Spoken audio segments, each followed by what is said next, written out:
Check out carmarshal.com. The link is in the description. They help support us.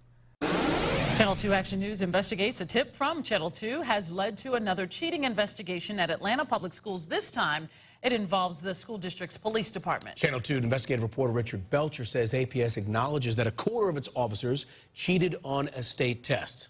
Yeah, police officers and dispatchers are required to be recertified every 2 years to use the statewide computer system that contains everything from driver's license information to criminal records. We now know that at least 18 APS employees and said sleeping on duty was common, especially on the overnight shift. Richard, thanks to you. You came to us early on. APS Police Chief Ronald Applin says he investigated the sleeping allegation, but it was hard to prove because the department doesn't keep video of the dispatch center for more than 3 days. They were dozing, but they were not sleeping.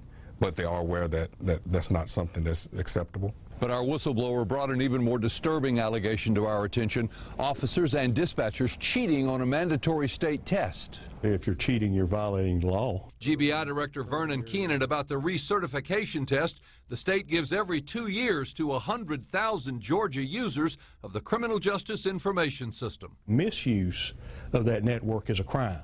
So we want the operators, the persons who are going to use the Criminal Information System network, to know what they're doing and not misuse the system. But our whistleblower says screen grabs of the online test started circulating among APS officers as early as last spring, and that answers were definitely shared improperly. It's not easy to cheat, but it can. Will be disciplined. The chief says 5 other officers may require further investigation, plus one officer was listed as passing when she says she never took the test. I won't try to get around it or try to come up with another word to make it sound pretty. You know, that's what it is, it's cheating. Why someone would cheat, I can't explain that, but I know it's a crime.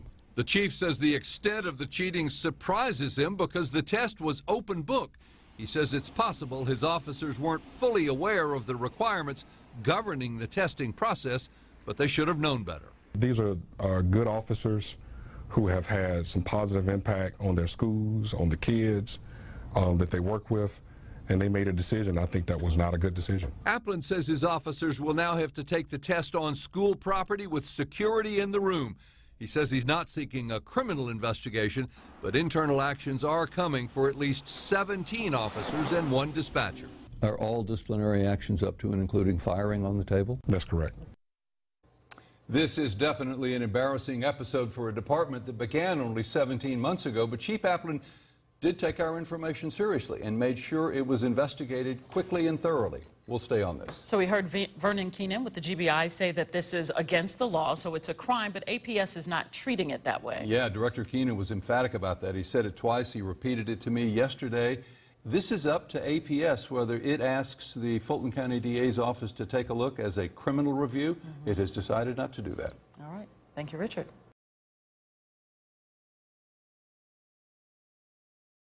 Video: 17 cops caught cheating on police exam, group sleeping at work, nobody fired.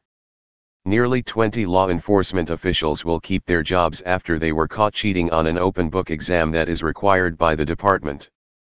By Jack Burns, November 24, 2017.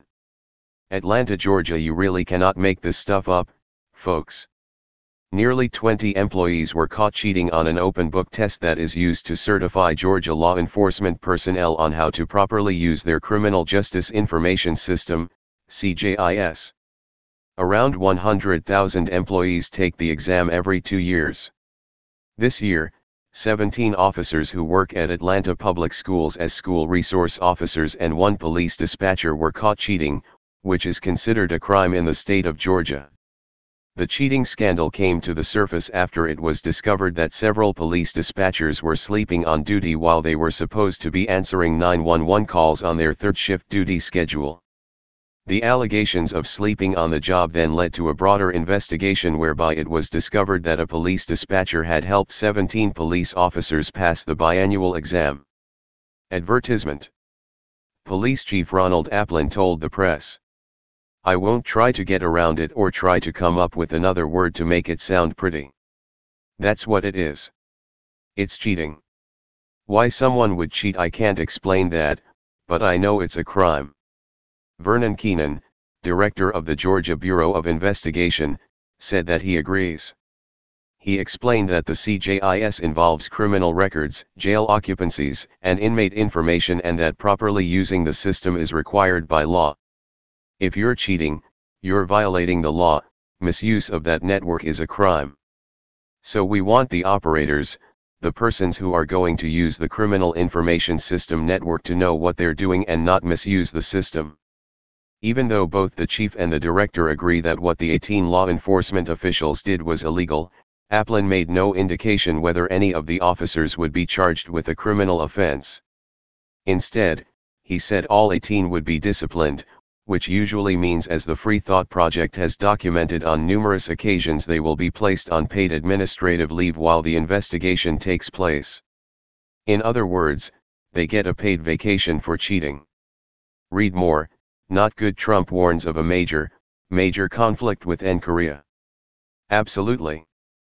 Applin said he still believes in his school resource officers, who are supposed to set a high standard of excellence in modeling integrity and honesty for the children they work with day in and day out.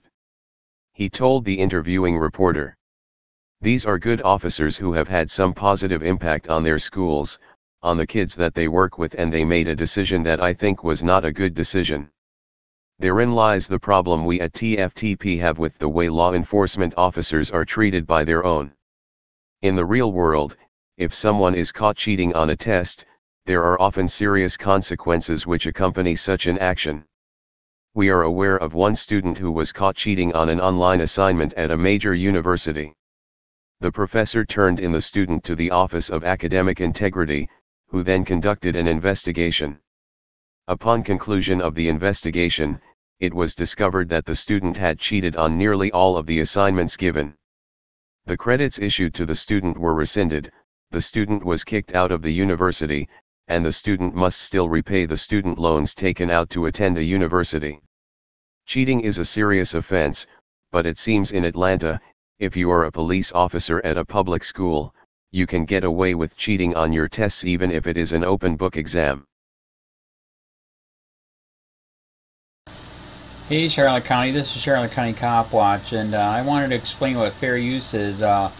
You can use pieces of news articles if you're doing it for news reporting, you have commentary, and you're doing it for education purposes. So that's what fair use is, as you can see right here.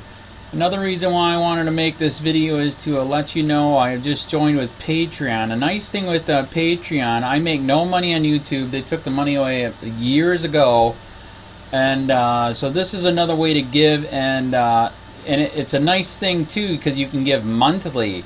You can give $1, $5, $10, whatever. I do 4 to 5 hours a day on trying to wake the sheeple up on how corrupt it is and different ways that you can fight the corruption. So Patreon is a way that you can do it, and then of course the old way is still there. Donate to Charlotte County Cop Watch with PayPal or credit card. So keep that in mind. 4 to 5 hours a day. I make no money, but the corruption happened to me and I'm sick of it, so I'm trying to wake people up. But my wife would love it if if we could get some help out there. There's 47,000 subscribers. Just think if each one of you subscribers just gave let's say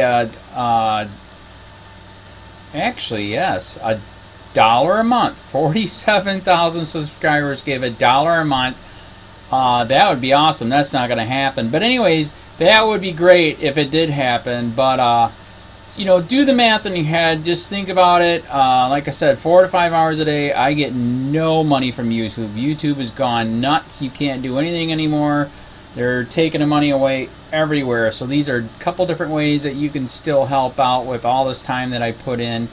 And as you know, I'm in a special situation where, at least I can do it. 4 to 5 hours a day. We have a cleaning company during the day. That's what allows me to do this, and we're debt free. So this is my hobby. I don't go fishing and all that other crap. I try to save the world. So help me out to make the wife happy, man. In fact, if you guys did give $1 a day, and there was 47,000 of you, and you did it, and each of you gave $1, and that was every month. Oh my God, yes, I could quit. I could start suing them. Another idea too that we have is, you know, if I got, you know, some funds, we could actually contact everyone that has been ticketed and or arrested and put in jail and start sending them postcards to let them know we're here and to see if everything went all right, and if it didn't, find out their story. So we could even do more investigations and more lawsuits. Lawsuits take money. So just think about that. You know, 47,000 of you so far right now, you know, $1 a day, I mean, $1 a month on Patreon, or $5 a month Patreon, 10, 20, whatever. Just do the math in your head, help out. This is a lot of work every single day. Thanks.